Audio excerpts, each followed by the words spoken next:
Hello guys, and welcome to another tutorial video.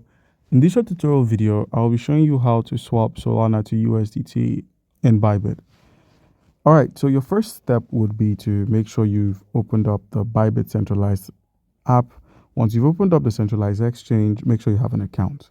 With your account, simply click on the deposit icon and go ahead to deposit via your crypto.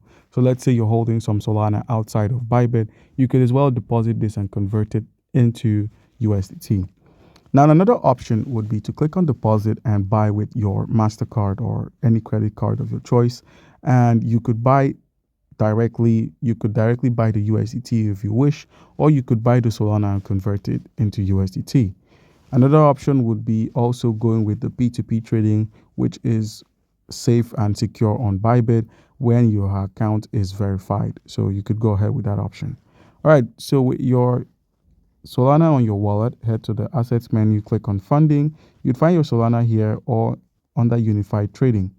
All right, now if you head back to the home section, click on convert, and where we have from Bitcoin to USDT, in place of Bitcoin, search for Solana.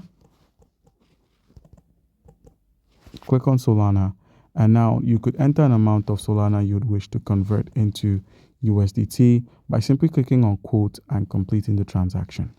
So guys, that's how it's easily done. Comment down below if you have a question and you'll be given an answer. Thank you.